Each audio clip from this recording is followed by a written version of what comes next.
유치원생 정도의 자녀를 둔 부모님들이 종종 경험하는 일들 중에 하나가 있습니다.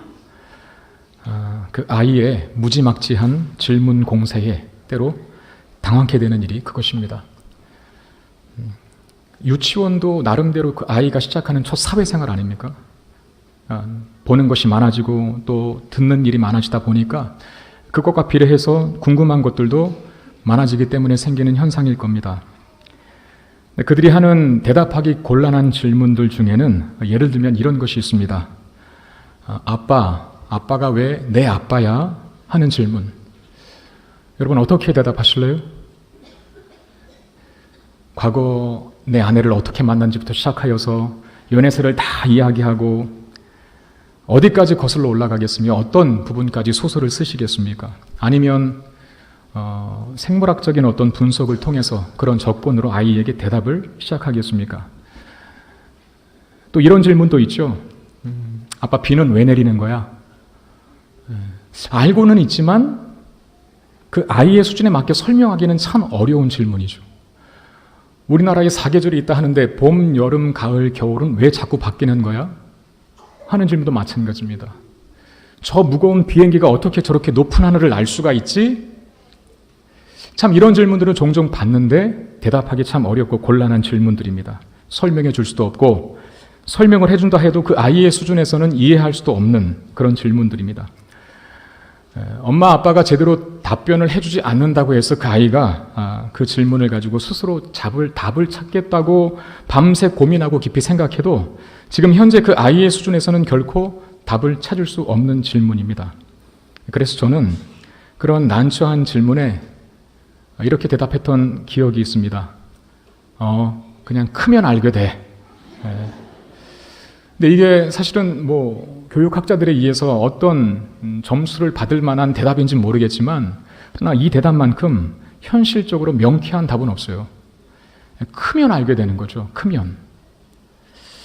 여러분 현재와 나중이라는 그 사이에는 간격이라는 게 있습니다.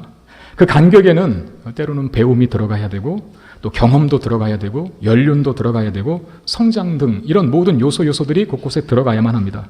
시간이 흘러서 그런 요소들로 그 간격이 메워지기 전에는 절대로 답을 얻을 수 없는 것들이죠. 크면 알게 된다라고 하는 말의 의미입니다. 우리는 때로 우리의 삶 속에서 일어나는 이해하지 못할 일들을 많이 경험합니다. 왜 새벽 기도를 가다가 교통사고가 나서 그것도 뺑소니로 사랑하는 어머니를 잃어야 했는지 어떻게 답하실래요? 정말 난임 부부가 하나님 앞에 간절히 기도해서 어렵게 아이를 가졌는데 천신만고 끝에 아이가 태어났는데 태어난 지 6개월도 채 안 돼서 숨을 거두는 일. 우리 어떻게 이해할 수 있겠습니까? 나는 하나님께 최선을 다하느라고 했는데 왜 우리 집은 이렇게 점점 어려워져야만 하는가? 기독교 신앙일 때가 자라면 그 후손들이 복을 받는다고 하는데 벌써 2, 3대째 충성스럽게 헌신한 선대들을 두고 있음에도 불구하고 왜 우리 집은 이렇게 늘 물질적인 어려움에 시달려야 하고 심지어 질병의 아픔을 겪어야만 하는가?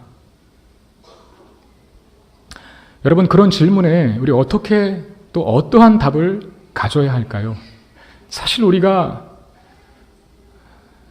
얘기를 안 해서 그렇지. 이런 고민, 또 이런 궁금증, 도대체 하나님은 나에게 왜 이런 현실을 허락하셨는가? 이 사건 속에서 도대체 하나님의 뜻은 무엇일까? 하는 질문들 많이 갖지 않습니까? 사실 제가 지금 말씀드린 이 모든 일들이 제가 직접 듣고 본 경험들에 근거한 겁니다. 사실이라는 거예요. 오늘 본문에도 이와 비슷한 문제로 고민했던 한 사람이 등장을 합니다. 그가 바로 욥입니다. 욥은 고난의 대명사로 유명한 사람이죠. 아마 이 사람처럼 인생을 그렇게 큰 고난으로 아파하고 힘들어했던 적이 없었을 정도로 욥은 그야말로 상상을 초월하는 고난을 당합니다. 욥기 초반에 1장, 2장에서 그야말로 쉴 틈 없이 휘몰아치는 고난의 파도가 그를 덮치는 그 내용을 묘사하고 있는데요. 제가 간단하게 언급을 드리면 도적들에게 모든 재산을 약탕을 당합니다. 근데 그 말이 끝나기도 전에 하늘에서 벼락이 떨어져 종들이 죽게 됩니다. 이런 소식을 계속 듣는 거죠. 그리고 또 그 말이 끝나기도 전에 태풍으로 인해서 집이 무너져 자식들을 한꺼번에 다 잃어버립니다. 아들 7과 딸 3을 다 잃어버립니다. 또 그 보고가 끝나기 전에, 그 소식을 접하여 그 소식이 다 전달되기도 전에 또 자신의 몸에 악창이 발하여 기와 조국을 가져다 몸을 긁어야만 하는 질병에 걸립니다. 우리 성경에는, 개역 개정 성경에는 종기라 이렇게 번역을 했는데 아마도 이전 성경에는 악창이었을 것으로 기억이 돼요. 아주 지독한 종기. 제가 인터넷을 검색하다가 우연히 이 욥의 질병을 그린 그림을 보았습니다. 아무것도 걸치고 있지 않더라고요. 이 밑에만 좀 가린. 왜 옷을 벗었을까? 고름과 진물이 그 옷을 다 적셨기 때문에. 여러분, 우리가 손으로 긁는 정도가 아니라 그 기와 조각으로 팍팍 긁어야만 그 가려움이 해소되는 피부병이라고 한번 생각해 보십시오. 얼마나 고통스러웠겠습니까? 이 모든 일들이 다 한꺼번에 순식간에 일어난 일입니다. 그가 아직 말을 하는 동안에 욥에게 그 어떻게 보면 비보를 전달하는 그 소식이 끝나기도 전에 계속해서 또 하나의 고난, 또 하나의 시련, 또 하나의 아픔들이 계속 욥의 귀에 들려지기 시작한 겁니다. 여러분, 욥이 당하는 고난은 그야말로 재앙 수준입니다. 일생에 한 번 겪을까 말까 한 재앙을 그는 쉴 틈 없이 당한 것입니다. 여러분, 우리가 모든 것이 사실상 다 만족스러워도 뭔가 한 가지 문제가 있으면 그 한 가지 문제 때문에 인생이 힘겨운 거잖아요. 모든 것이 다 만족스럽고 행복해질 만한 조건들을 다 갖추고 있다 하더라도 그 막내 자식 하나 아픈 것 때문에 우리는 괴롭습니다. 남편이 날 참 사랑해주고 아이들한테도 참 자상한 아빠인데 남편의 직장이 간달간달한 거예요. 행복하겠습니까? 그러니까 모든 것이 다 웃을 만한 조건인데 한 가지 문제가 여전히 남아있다면 웃음보다 한숨이 훨씬 더 많은 것이 인생이 가진 연약함입니다. 근데 욥은 한두 가지가 아니라 순식간에 모든 것이 다 악조건으로 변합니다. 욥의 소식을 들은 그의 친구들이 욥을 찾아 위로하러 옵니다. 그러나 그들은 욥의 위로자가 되기보다는 욥의 충고자가 되려고 합니다. 욥이 당한 모든 고난의 원인은 욥이 범한 죄에 있다라고 그렇게 지적을 하는 것이죠. 야, 너 그런 시련 그냥 온 게 아니다. 너 하나님 앞에 죄 져서 그래. 빨리 그거 회개해. 너 그거 회개하기 전에는 이 재앙 안 걷어진다.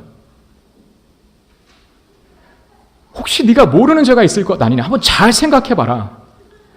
이런 엄청난 재앙을 하나님께서 그냥 내리실 리 없어. 그거 빨리 찾아서 발견해서 하나님 앞에 해결해.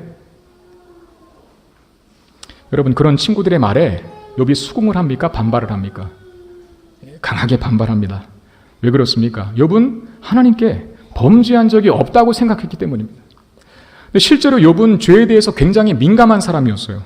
죄에 대해서 아주 치밀하고 철저했습니다. 그 사실을 확인하는 구절이 욥기 1장 4절 5절의 말씀인데요. 그의 아들들이 자기 생일에 각각 자기의 집에서 잔치를 베풀고 그의 누이 3명도 청하여 함께 먹고 마시더라. 그들이 차례대로 잔치를 끝내면 욥이 그들을 불러다가 성결하게 하되 아침에 일어나서 그들의 명수대로 번제를 드렸으니 이는 욥이 말하기를 혹시 내 아들들이 죄를 범하여 마음으로 하나님을 욕되게 하였을까 함이라. 자녀들의 생일에 형제들끼리 오손도손 모여서 축하연을 엽니다. 딸들도 초대했죠. 누이도 자매도 초대합니다. 물론 이 본문 속에는 그들이 그 잔치 속에서 어떤 죄를 범했거나 불미스러운 일들을 행했다라고 하는 기록이 전혀 없습니다. 우리식으로 생각하면 형제들, 보통 그 일반적인 상황에서는 아무런 문제가 없다가도 뭐 명절에 모여서 술 한 잔 딱 걸치게 되면 이런저런 불만들 이야기하다가 이것이 큰 다툼으로 번지기도 하고 심지어는 칼부림도 일어나는 경우들 종종 뉴스를 통해서 보지 않습니까? 근데 사실 욥의 형제들이 각각의 생일에 형제들을 초대하여 잔치를 벌였을 때에는 그런 불상사들이 일어난 흔적이 전혀 없습니다. 그럼에도 불구하고 욥은 한꺼번에 죄를 회개하는 게 아니라 형제들 한 사람 각 사람을 위해서 하나님께 범죄를 드렸다라고 이야기합니다. 혹 행동으로 드러난 죄는 없을지라도 그 마음으로, 그 내면에 하나님 앞에 불결하고 죄악된 마음과 생각을 품었을 것을 예상하여 미리 예방주사를 놓는 것이죠. 여러분, 누가 우리가 이렇게 합니까? 우리는 우리 자신이 지은 죄도 잘 회개를 안 하는데, 자식이 지은 죄, 열이면 10자식 한꺼번에 싸잡아 묶고 하나님 앞에 회개의 기도 한 번 하고 끝이죠. 특정한 제목도 없는데 그 자식들 일일이 간섭하여 그들을 위해서 명수대로 변제를 드린 사람, 이 사람이 바로 욥입니다.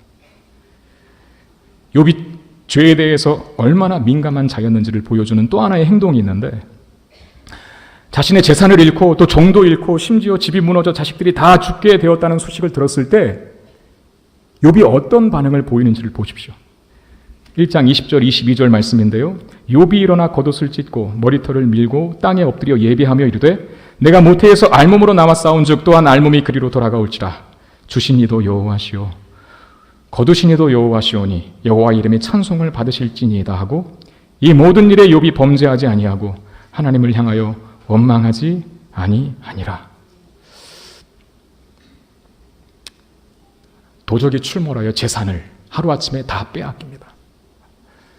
부리던 종들이 벼락을 맞아 죽습니다. 심지어 자녀들이 집이 무너져 몰살합니다. 그런 다음에 욥이 취한 최초의 행동은 하나님 앞에 겉옷을 찢고 머리털을 밀고 땅에 엎드려 예배했다는 겁니다. 혹시나 자신의 죄 때문에 이런 결과가 주어지지 않았을까 하는 그런 마음으로 하나님 앞에 회개의 예배를 드리고, 그리고 욥은 이렇게 고백해요. 주신 이도 여호와시고 거두신 이도 여호와시니 오직 여호와의 이름이 찬송을 받으실지어다. 왜 그렇게 고백했습니까? 욥이 범죄하지 아니하고 하나님을 향하여 원망하지 아니하려고, 그 모든 악조건 속에서도 하나님 앞에 분명히 정말 누구나 다 그렇게 할 수밖에 없을 정도로 원망하고 불평하고 왜 나에게 이런 시련이 왔습니까? 라고 항변하고 따지고 해야 할 상황에서 욥은 혹시나 자신이 그런 범죄를 저지를까 봐 주신 이도 여호와시고 취하시던 여호와시니 오직 이 모든 일들을 통해서 여호와만 찬송받기를 원합니다. 어차피 나 이 땅에 알몸으로 왔으니 갈 때도 알몸으로 간다. 이렇다고 해서 하나님 원망할 것이 무엇이냐 하면서 그 마음과 영혼을 단돌이 하고 있는 모습을 보게 됩니다. 여러분, 누가 이렇게 할 수 있을까요? 누가 이런 깊은 신앙을 가질 수 있을까요? 그만큼 욥은 죄에 대해서 민감한 자였고 철저하게 반응하는 자였다는 사실을 보여줍니다. 이제 욥기 3장에서부터 친구들과 욥의 논쟁이 시작되는데, 욥기 결말부인 욥기 38장에서 하나님이 등장하시기까지 그런 논쟁이 계속됩니다. 욥의 친구들은 계속해서 지적하는 거예요. 너의 죄 때문에 그렇다. 그 죄의 문제를 빨리 해결해라. 그 죄가 뭔지를 똑똑히 생각해내라. 욥은 우리가 금방 확인한 대로 난 범죄하지 않았다. 내가 이런 죄의 형벌을 당할 만한 끔찍한 죄는 하나님 앞에 진 적 없다. 그게 사실 아닙니까? 그런 죄 진 적이 없습니다. 욥의 친구들은 계속해서 욥의 죄를 지적하고 있고 욥은 계속 그들의 지적에 항변하고 있습니다. 욥과 욥의 친구들 간의 설정과 공방이 계속됩니다. 사실 욥의 항변은 그것이죠. 친구들에게 난 범죄한 적 없다라고 말하는 것이지만 사실상 이 공방과 설전이 계속되다 보니까 자꾸만 욥의 마음에 하나님에 대한 원망이 생기는 거예요.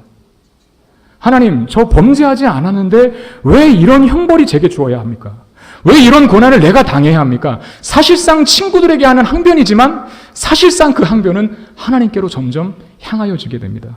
아마 이런 것이죠. 하나님, 왜 나에게?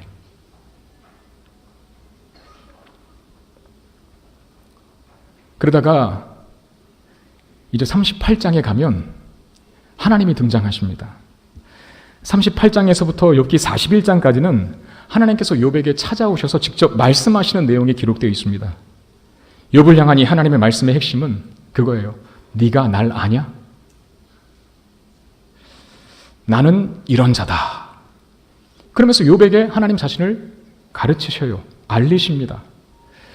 전체를 다 이야기할 수 없고 볼 수 없기 때문에 제가 몇 가지 성경 구절을 뽑아봤는데 한번 스킬은 보시길 바랍니다. 이런 말씀이 있어요. 내가 땅에 기초를 놓았을 때 너는 어디 있었니? 누가 그 도량을 정하였고 그 주천은 무엇에 세웠으며 그 모퉁이 돌은 누가 놓았느냐? 여러분 이게 뭘 말하는 것 같아요? 내가 모든 걸 창조했다. 내가 모든 걸 건축하고 건설했다. 너 그거 아니? 이 일이 얼마나 위대하고 장엄한 일이며 영광스러운 일인지 아니? 이런 말씀이시죠. 그리고 또 네가 바닷속 깊은 밑바닥까지 들어가 보았느냐? 거기를 거닐어 보았느냐? 여러분 오늘 이 시대에도 이 바닷속 심해 탐험이 계속되고 있다고 해도 아직 인간이 밝혀낸 저 망망대해 바다 깊은 심연 속을 다 발견해내지 못했습니다. 아마 제가 기억하기로 틀릴 수도 있는데 한 15% 정도밖에 발견이 되지 않았다. 저는 그렇게 기억을 합니다.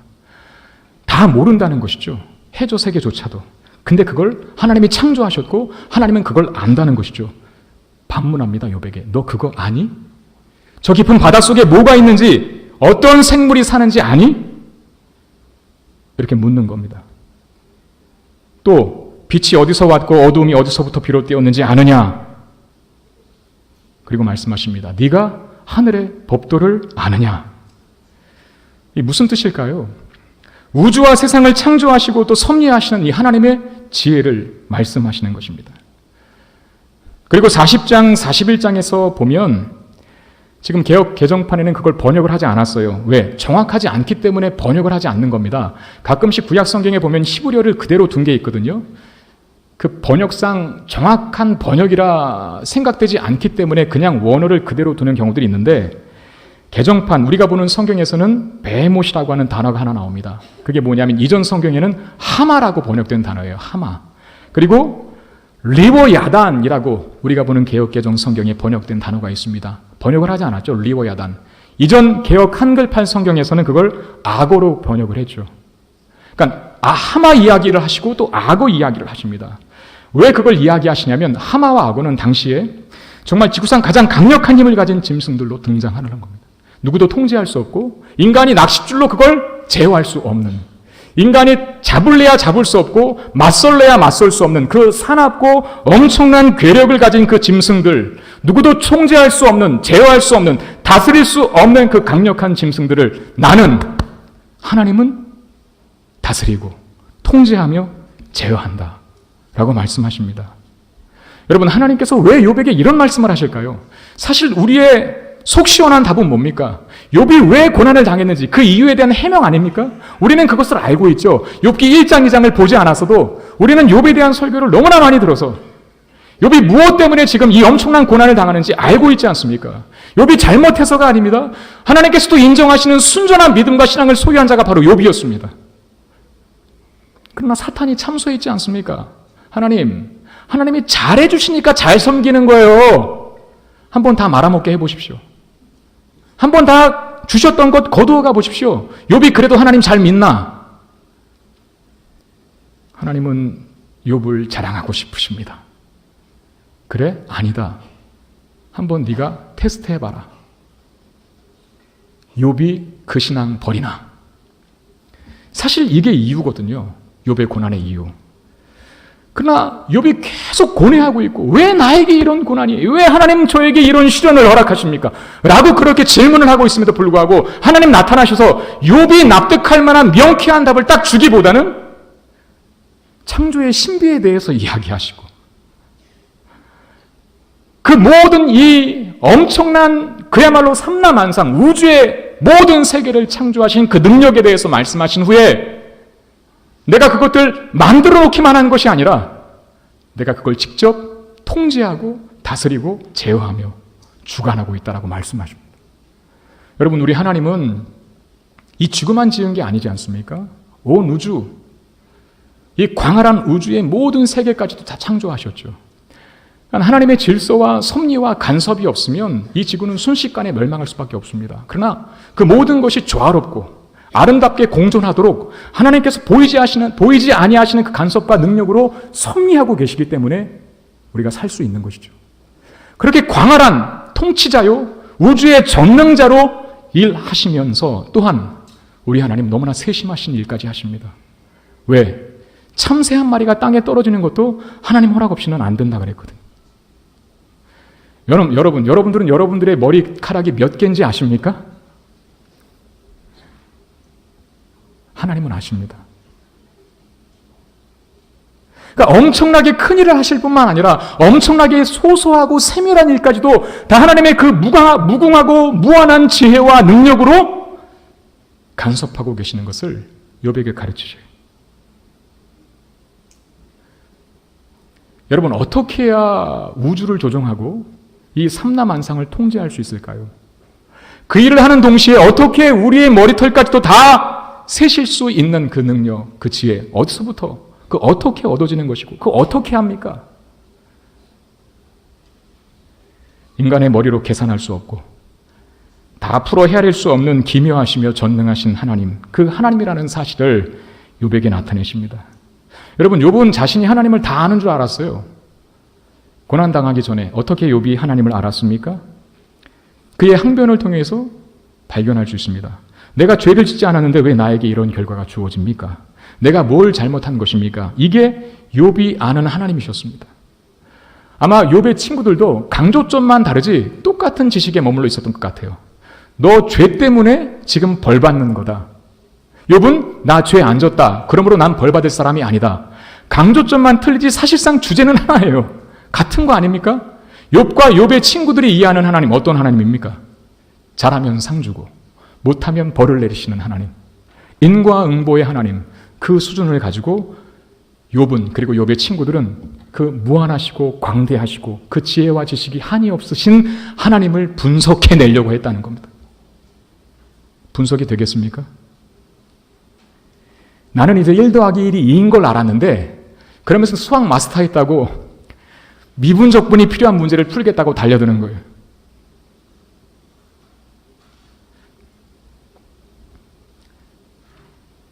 잘하면 상 주고 못하면 벌 주는 하나님, 하나님에 대한 지식과 이해가 여기에 머물게 되면 우리는 살면서 따질 것이 참 많은 인생이 되고 맙니다.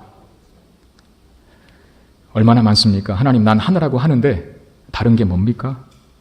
왜 이렇게 내 인생은 이렇게 안 되는 일이 많죠?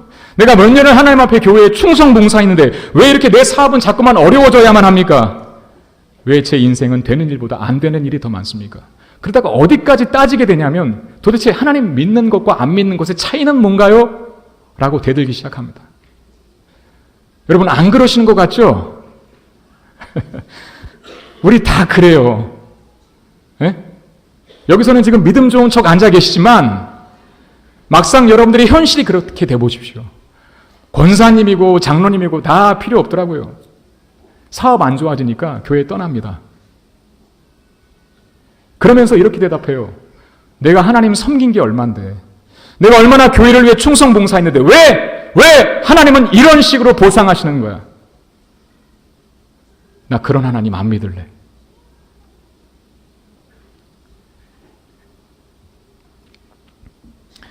사실상 이 인과응보의 하나님, 잘하면 상 주고 못하면 벌 주는 하나님, 이것이 귀로만 듣던 신앙에서의 욥의 실존이었습니다. 오늘 본문에 그 말이 나오죠. 내가 주를 귀로만 들었사더니. 그 귀로만 들은 신앙, 하나님을 아는 지식이 굉장히 단편적이고 이분법적인 그 얕은 신앙의 지식으로는 결코 욥이 당한 현실을 해석해낼 수가 없습니다.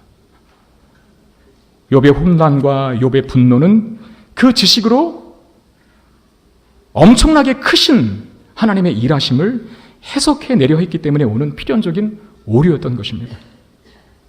여러분, 하나님은 단지 인과응보의 하나님이 아니십니다. 물론 그런 요소도 분명히 가지고 계셔요. 특히 신명기 같은 말씀이 대표적이죠. 순종하면 복받고 불순종하면 저주를 받는다. 사실상 너희들은 나만 믿고 따라야 돼 라고 하는 이 진리의 말씀을 인간의 수준으로 납득시키고자 이스라엘이 정말 가나안 땅에서도 하나님을 잘 섬겨 복받기를 원하는 심정에서 저주 얘기를 꺼내신 것이지 사실상 이분법적인 하나님을 가르쳐 주려고 한 건 아니라는 것이죠. 신명기 말씀에서조차. 하나님은 그 모든 이치를 훨씬 뛰어넘습니다. 인간이 도무지 헤아릴 수 없는 데까지 이르실 수 있는 분이 하나님이신데요. 우주와 세상을 창조하시고 섭리하시며 다스리시는 하나님. 그 하나님으로 욥에게 등장하셨던 이유입니다. 여러분, 우리는 잘 알지 않습니까?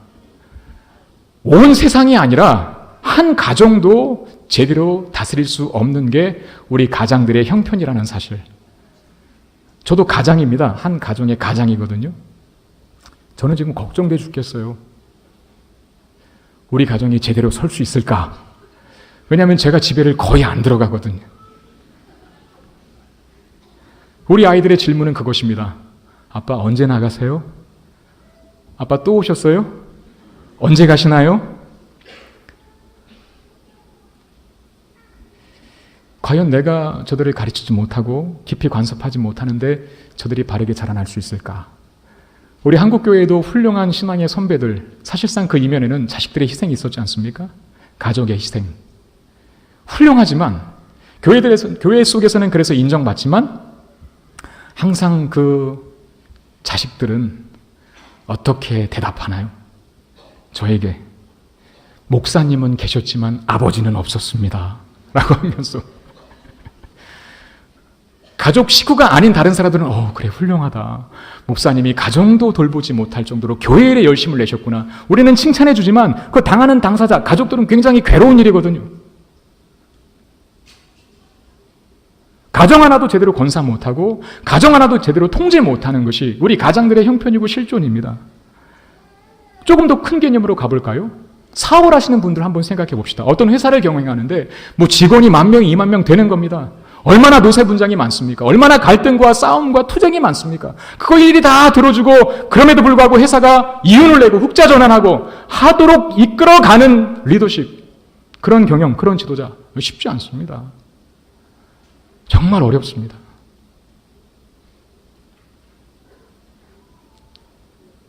저는 요새 대통령을 보면 측은한 생각이 들어요. 점점 더 흰머리가 많이 생기시는 것 같더라고요, 그분께서. 그리고 머리가 자꾸 빠지시는 것 같아요. 그럴 수밖에 없겠죠. 한 나라를 다스리는 대표자 아닙니까?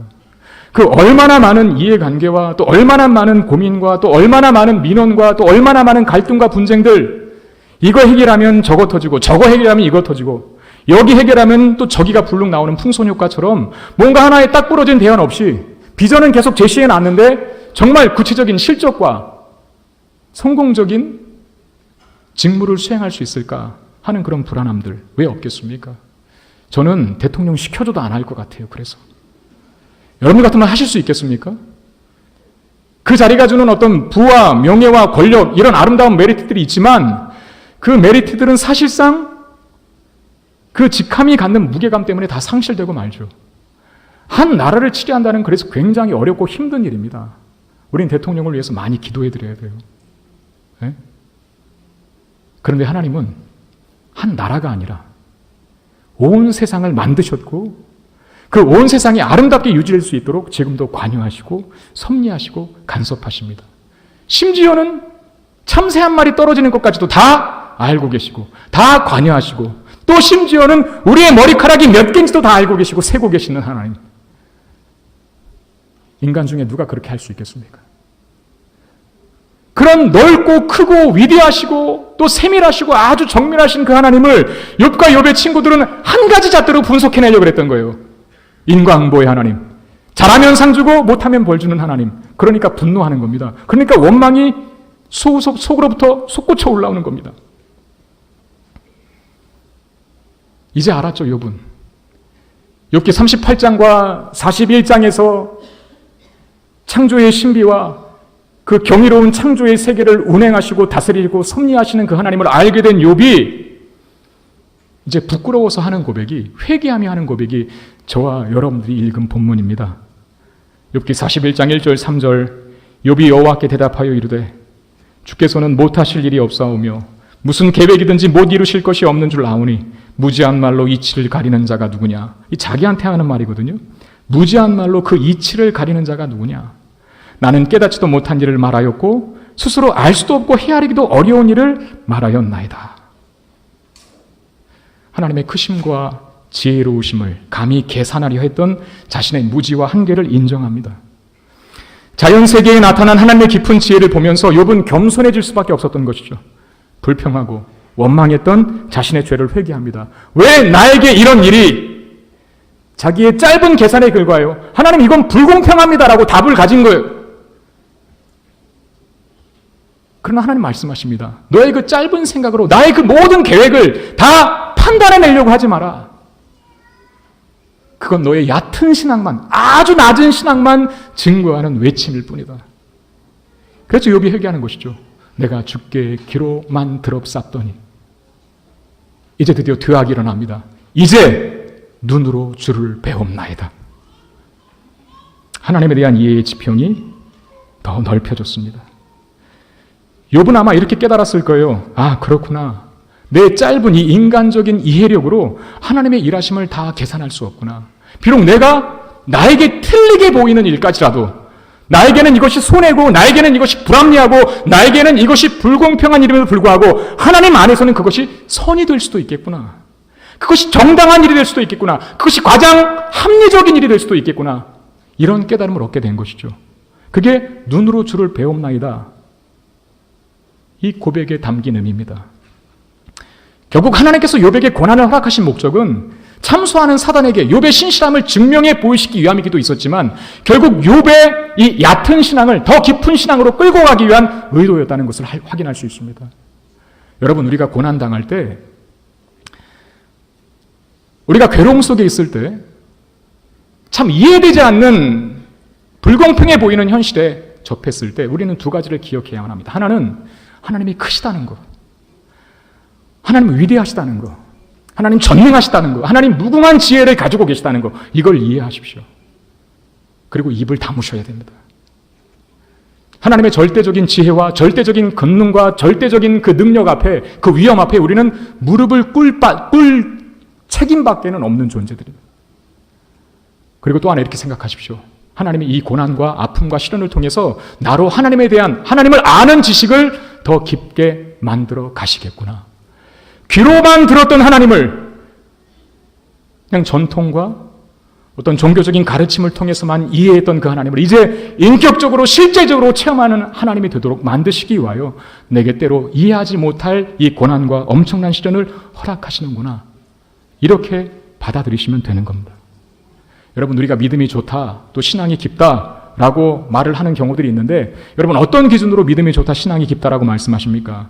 여러분, 믿음이 좋다, 신앙이 깊다는 말은 그냥 밑도 끝도 없이 긍정적이고 낙천적이 된다는 뜻이 아닙니다. 많은 것을 소유한 것도, 내가 이 세상에서 정말로 많은 부와 명예와 권력을 소유한 것도 믿음 좋음의 결과요, 믿음 좋음의 기준이 될 수는 없습니다. 심지어 종교적인 요구와 종교적인 행위에 철저하며 충실한 것마저도 그것 자체가 믿음 좋음, 그 열매일 수는 없습니다. 꼭 그렇게 되지는 않습니다. 그러나 분명한 건 믿음이 좋다는 것, 신앙이 좋다는 것은 하나님의 높으심을 알고 측량할 수 없음을 아는 동시에 그런 하나님 앞에서 우리 자신이 가진 무지함과 연약함과 나약함을 인정하는 것입니다. 이사야 55장 8절 9절에 기록된 것처럼 이는 내 생각이 너희 생각과 다르며 내 길은 너희의 길과 다름이니라. 여호와의 말씀이니라. 이는 하늘이 땅보다 높음같이 내 길은 너희 길보다 높으며 내 생각은 너희의 생각보다 높으니라. 하나님과 인간의 본질적인 차이를 이해하십시오. 그리고 인정하십시오. 이해가 되지 않으면 인정하십시오. 때로 내가 왜 이런 시련에 있어야 되고 왜 내가 이런 상황에 직면해야 하는가? 하나님은 살아계시냐 한 것인가? 아니, 살아계실지라도 나의 삶에 구체적으로 세밀하게 간섭하시는 분이신가? 라고 할 만한 의심과 회의가 될 만한 상황에 여러분들이 직면하시거들랑 하나님과 나의 차이를 인정하라는 거예요. 하나님 우리의 생각과 우리의 계산과 다르게 행동하실 수 있다는 거예요. 나의 합리적인 생각이 꼭 하나님의 합리적인 생각과 일치하지 않을 수 있어요. 신적 합리성은 인간의 합리성을 초월한다는 사실을 기억하실 수 있기를 바랍니다. 그것에 우리는 전적으로 승복할 책임만 있는 거예요. 여러분, 그런 하나님 너무 억압적이라 싫습니까? 너무 권위적이시라 싫습니까? 너무 독재자적인 기질을 가지신 분이시라 싫습니까? 그렇지 않습니다. 하나님은 사악한 독재자가 아닙니다. 하나님이 가지신 지혜와 하나님이 가지신 그 능력의 무한함과 광활함은 결코 우리를 패배와 아픔과 절망의 자리에 머물게 하시지 않습니다. 여러분, 욥의 결말이 어떻게 끝납니까? 그냥 잃은 거 다 잃은 것으로 끝납니까? 아픈 거 그냥 아픈 것으로 끝납니까? 그렇지 않습니다. 억울한 거 억울한 대로 놔두고 끝나지 않고 하나님은 그에게 찾아와 그 모든 상황에 대하여서 욥이 이해할 수 있도록 만들어주신 후에 상황을 교통정리하십니다. 그리고 욥이 잃었던 모든 것을 다시 회복시키되 갑절의 회복을 시켜주시는 것으로 결말이 납니다. 여러분, 우리 하나님은 사악한 독재자가 아니십니다. 능력이 있고 전능하시고 그리고 전지하시며 그 지혜로움이 한이 없으신 동시에 또 하나 그런 하나님은 선하십니다. 의로우십니다. 반드시 당신의 자녀들, 당신의 백성들을 가장 아름답고 영광스럽고 행복한 곳으로 인도해 가시는 하나님이 우리 하나님이라는 사실 믿으시기를 바랍니다. 그러므로 기대하셔도 좋습니다. 지금 내가 비록 고난과 시련과 이해될 수 없는 현실을 경험하고 있다 할지라도 하나님의 계획과 하나님의 일하심은 우리가 감히 측량해낼 수 없는 것이기 때문에 어떻게 어떤 방식으로 하나님께서 그 시련과 고난을 통해서 귀하고 아름다운 열매를 맺게 하실지 모른다는 거예요. 분명한 건 우리는 끝을 알아요. 궁극적 목적을 알아요. 하나님 나에게 허락하신 상황, 하나님 나에게 허락하신 고난, 하나님 나에게 만들어 놓으신 이 시련의 환경을 통해서 하나님 궁극적으로 좋으신 일을 하실 것이고 선하신 것으로 열매 맺게 하실 것이라는 그 믿음, 이것만 분명히 가지고 계시면 됩니다. 그러면 우리도 반드시 욥이 맺은 이 결과, 해피엔딩의 결과를 맺게 될 수 있는 줄 믿으시길 바랍니다. 물론 욥처럼 잃었던 모든 소유를 다 회복하고 뭐 갑부가 되고 뭐 다 낫고 이런 식으로 찾아오지 않을 수도 있겠죠. 그러나 분명한 건 하나님을 주인으로 모시고 사는, 하나님의 절대적인 주권을 인정하고 사는 자만이 누릴 수 있는 그 안식과 평강을 하나님 체험케 하실 것입니다. 욥의 고난을 통해서 그리고 욥의 고백을 통해서 저와 여러분들에게 가르치시는 진리입니다. 이 진리 기억하셔서 어떠한 삶의 현실에서도 하나님의 크심을 알고 믿음으로 결단하며 믿음의 길을 떠나지 않으며 기대하는 마음으로 끝까지 정진하는 저와 여러분들의 생애가 되시기를 주의 이름으로 축원드립니다. 하나님 감사합니다. 이 아침 예배 시간에 저희들에게 말씀하여 주시고 그 말씀을 통하여서 깨닫는 것이 있게 하시니 감사를 드립니다. 때로 우리에게 이해하지 못할 상황과 불공평해 보이고 불합리해 보이는 현실에 직면한다 할지라도 하나님의 생각은 나의 생각과 다르며 하나님의 길은 나의 길과 다르며 하나님의 계획은 나의 계획과 다를 수 있다는 사실을 인정하여 믿음으로 묵묵히 견디며 인내하여서 그 일을 통해서 아름답게 결실하실 그 하나님의 결실의 때를 누릴 수 있는 우리 모두가 되게 하여 주시옵소서. 원망과 불평과 도망치는 자가 되지 않도록 도와주시고 끝까지 하나님 붙들고 승리하는 자로 우리 모든 성문교회 성도들이 될 수 있도록 은혜와 복을 내리워 주시옵소서. 우리 주 예수 그리스도의 이름으로 간절히 기도드리옵나이다. 아멘.